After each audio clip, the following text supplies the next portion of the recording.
पिताश्री।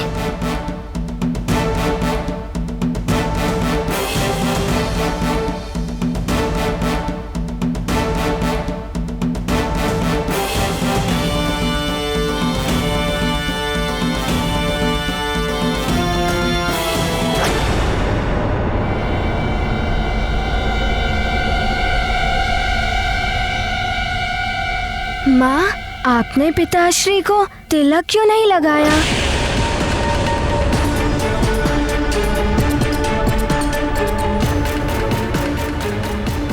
हाँ, वो तुम्हारे पिताश्री सकुशल लौट आए, उसकी प्रसन्नता में मैं तिलक लगाना भूल ही गई।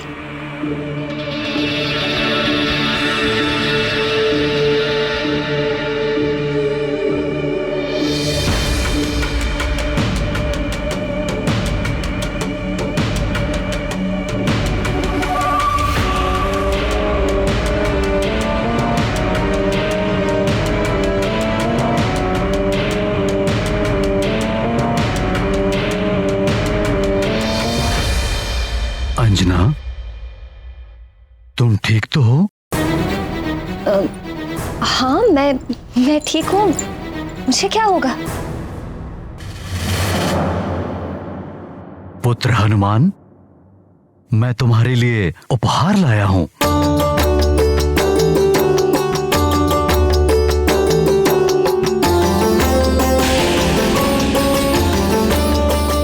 इससे खेलने में तो बड़ा ही आनंद आएगा। पिताश्री, आप वहाँ गए थे, राक्षसों का उपद्रव, वो ऋषि मुनियों को तंग कर रहे थे, उनका क्या हुआ? हाँ पुत्र, उन सभी राक्षसों का अंत कर दिया हमने, और जो छुपे हैं वो भी बच नहीं पाएंगे।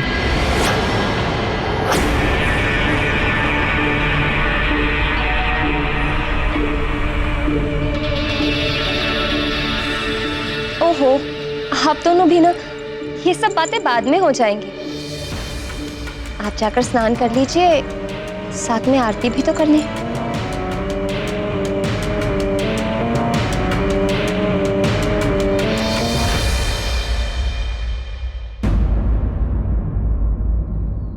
हनुमान, हनुमान, उद्यान में चल रहे हो ना?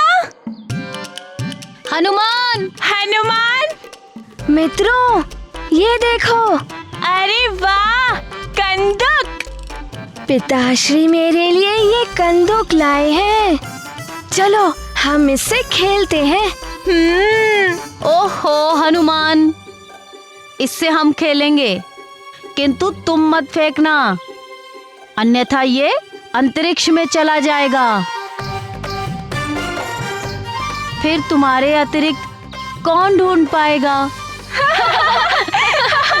अच्छा, तो ये होगा कि हम कंदूक फेंकेंगे और तुम ढूंढोगे। अच्छा, तो ठीक है, ये लो मित्र नील। ठीक है।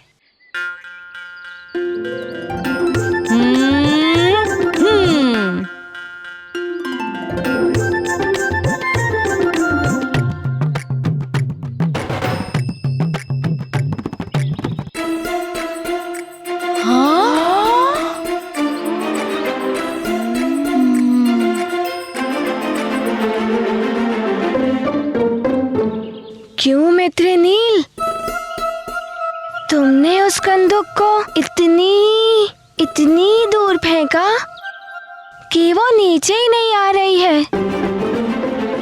इतनी शक्ति तुम में कहां से आई?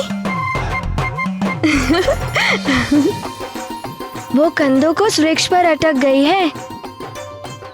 थोड़ा ज्ञान मुझसे भी ले लो और स्वयं प्रयास करो। हनुमान, तुम अकेले इस वृक्ष को उखाड़ दो। ये क्या कह रहे हो मित्र सुषेण? इस वृक्ष का क्या दोष? वैसे भी हमें वृक्ष को कभी नहीं उखाड़ना चाहिए। और माँ भी कहती है कि छोटे छोटे कार्यों के लिए दिव्य शक्तियों का प्रयोग हमें नहीं करना चाहिए। अरे तुम सब यहाँ क्या कर रहे हो? हनुमान का कंदुक वृक्ष पर अटक गया है, इसलिए उतारने का हम प्रयास कर रहे हैं। सबसे पहले मेरी बात ध्यान में रख लो।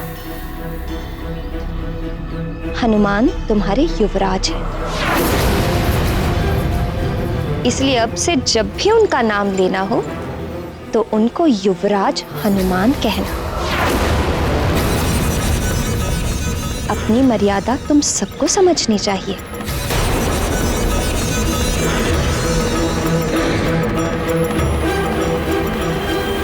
किंतु माँ, हनुमान तुम उड़कर अपनी कंदूक नहीं ला सकते थे? अपनी दिव्य शक्तियों का प्रयोग क्यों नहीं किया तुमने? तो वचन दो अपनी मां को। तो मात्र दिखावे के लिए सबके सामने नहीं करोगे।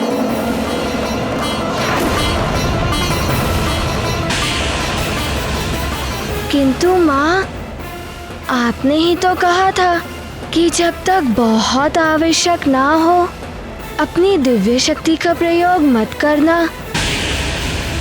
हाँ, किंतु अब तुम युवराज बन गए हो, अब तुम कर सकते हो अपनी दिव्य शक्तियों का प्रयोग।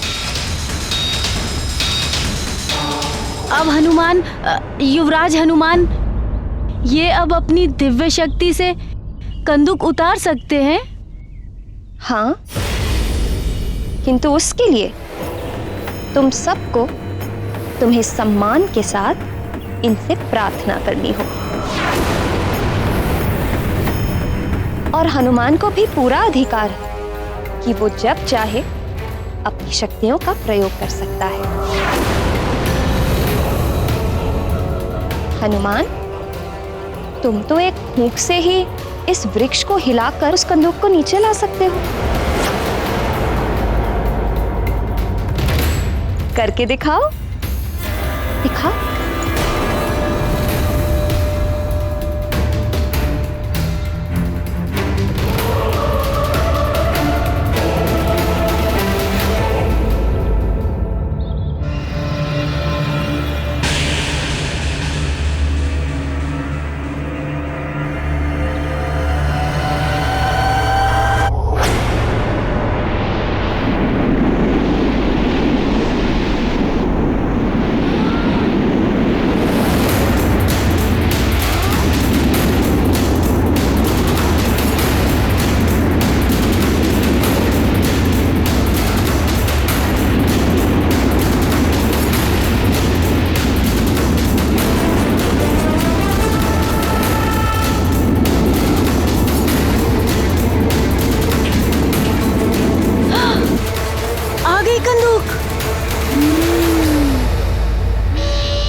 देखा, आ गई ना कंदूक। और वो देखो, वृक्ष पर से पंछी भी उड़ गए। ये माँ को क्या हो गया है? एकाएक इतना परिवर्तन।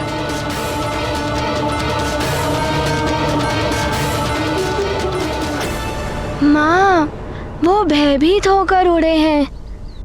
मैंने ये उचित नहीं किया। तुम युवराज हो हनुमान, तुम जो चाहो कर सकते हो। तुम्हारे लिए सब उचित है।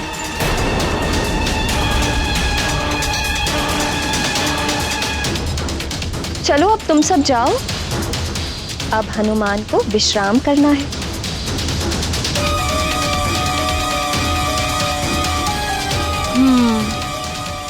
अब हम चलते हैं।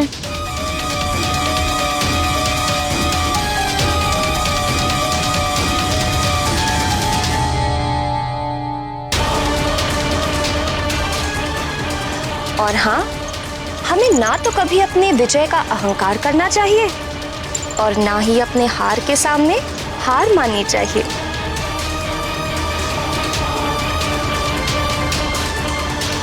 माँ, आप ही तो कहती थी कि हमें कभी अभिमान नहीं करना चाहिए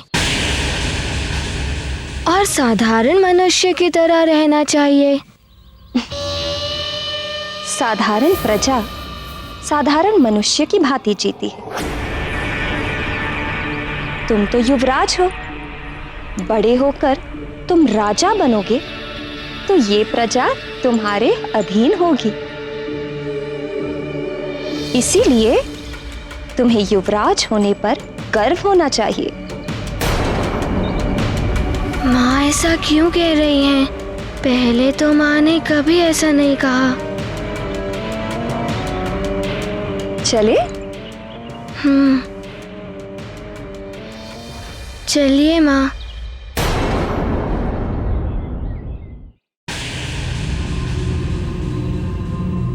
महारानी जी के कक्ष में पहुंचाना है संदूक। हाँ, महारानी जी ने ही मंगवाया था।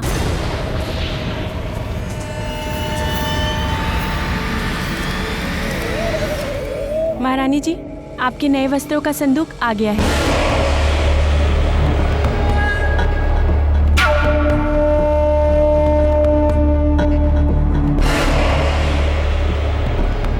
तुम्हें कैसे ज्ञात हुआ कि इसमें नए वस्त्र हैं? महारानी जी, मैं वो मेरे कहने का अर्थ है तुमने इसे खोलकर देखा है क्या?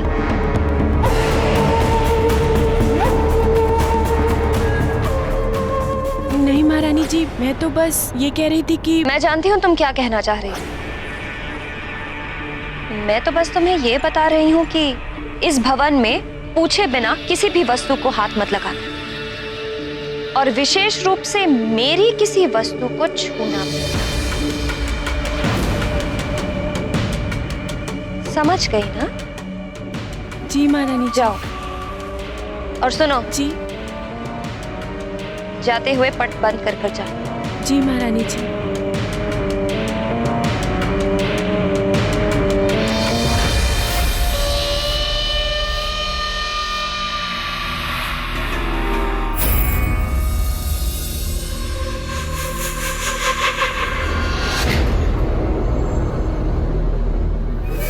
एकाएक क्या हो गया है महारानी जी को? विचित्र सा व्यवहार कर रही है। हाँ, मुझे भी कुछ समझ में नहीं आ रहा है। एकाएक इतनी परिवर्तित कैसे हो गई महारानी जी? इन्हें भी ऐसा ही कुछ लग रहा है। हुआ क्या है अंजना को? कदाचित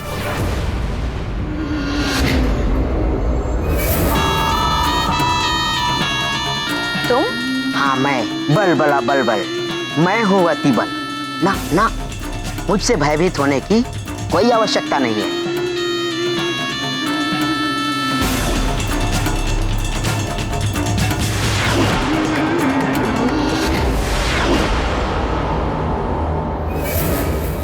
भयभीत और मैं?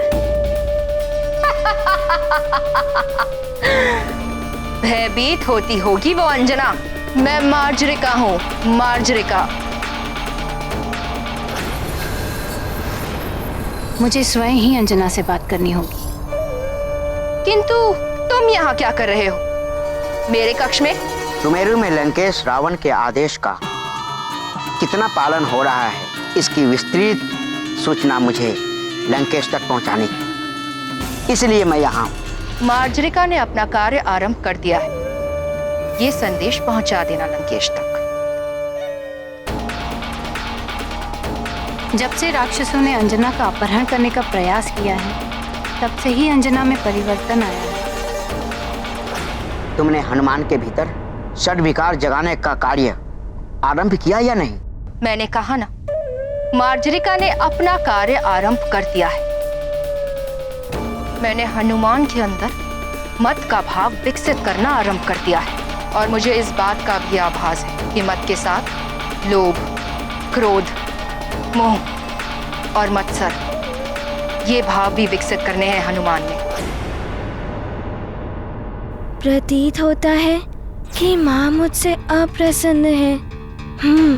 माँ के पास जाता हूँ।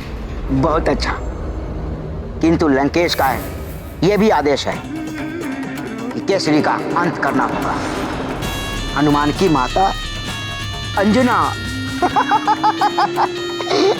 अंजना तो स्वर्ग चली गई और अब उसके पिता केसरी, उन्हें भी स्वर्ग पहुंचाना है, क्योंकि माता पिता से बिछड़ी संतान पर षड विकार सरलता से काम करते हैं।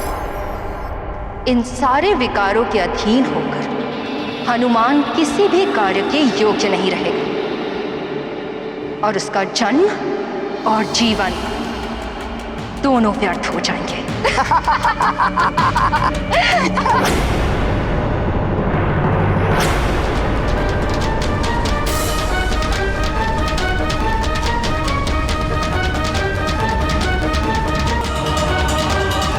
ये क्या हो गया है अंजना को? आज द्वार क्यों नहीं खोल रही है? अंजना, अंजना!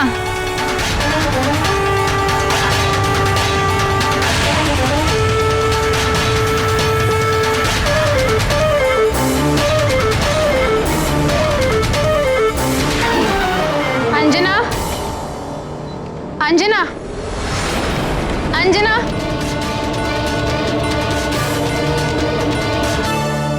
पुत्री अंजना, क्या हुआ माँ? तुमने द्वार क्यों बंद कर दिए थे अंजना?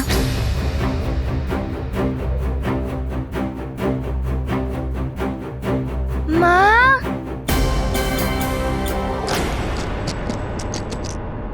माँ, क्या हुआ पुत्र? माँ, आप मुझसे रुष्ट हैं क्या? नहीं, मैं तुमसे रुष्ट नहीं हूँ। तो फिर आप मेरे मित्रों से रुष्ट हैं क्या? मैं किसी से भी रुष्ट नहीं हूँ। सेविका! जी महारानी जी। सेविका, हनुमान के खिलौने यहाँ लेकर आ जाओ। जी महारानी जी। माँ, आप कुछ कह रही थी? हाँ, कुछ कहना तो था पर क्या स्मरण ही नहीं होता। कोई बात नहीं, स्मरण आ जाएगा तो बता दीजिएगा।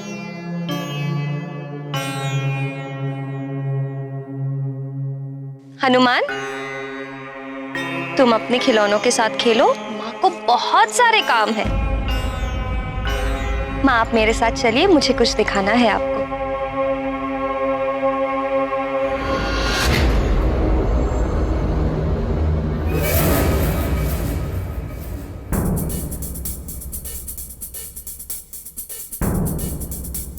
सखा,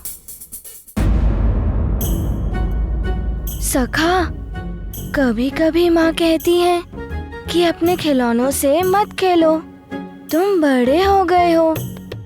किंतु कभी कभी माँ कहती है कि खिलौनों से खेलो।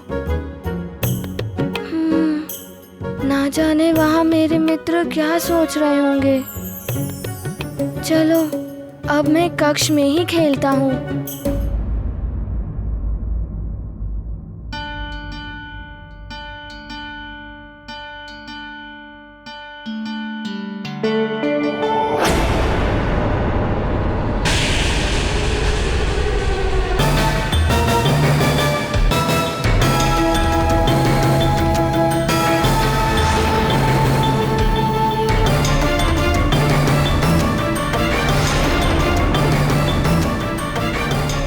सखा, ये वही उपहार है जो मुझे अतिबल ने दिया था, किंतु वो असुरों में मिला हुआ है।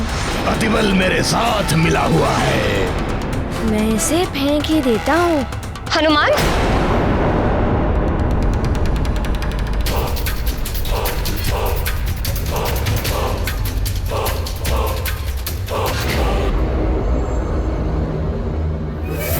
ये तुम क्या कर रहे हो? इतना सुंदर है ये, क्यों फेंक रहे हो इसे? माँ, ये अतिबल का दिया हुआ उपहार है। उसने मेरे साथ छल किया है, इसीलिए मैं इसे फेंक रहा था। उपहार का छल से क्या संबंध? और फिर ऐसा भी तो हो सकता है कि वो पंचफन ने उसे विवश कर रखा हो। जैसे तुम्हारे पिताश्री को विवश किया था और वो तुम्हारे विरुद्ध खड़े हो गए।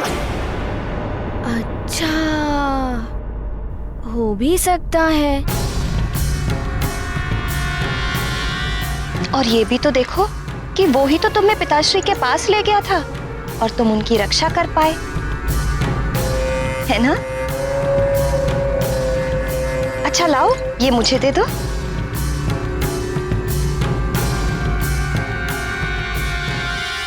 किसी के दिए उपहार का अनादर नहीं करते।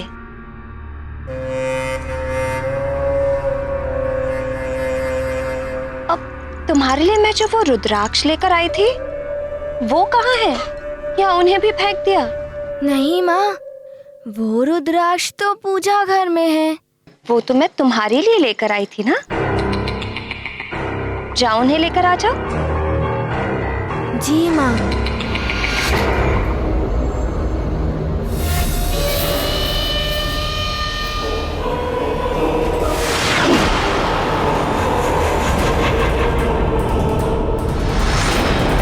बल बला बलबल। तो ये है वो उपहार जो तुमने दिया था। अब करना क्या है बलबला बलबल?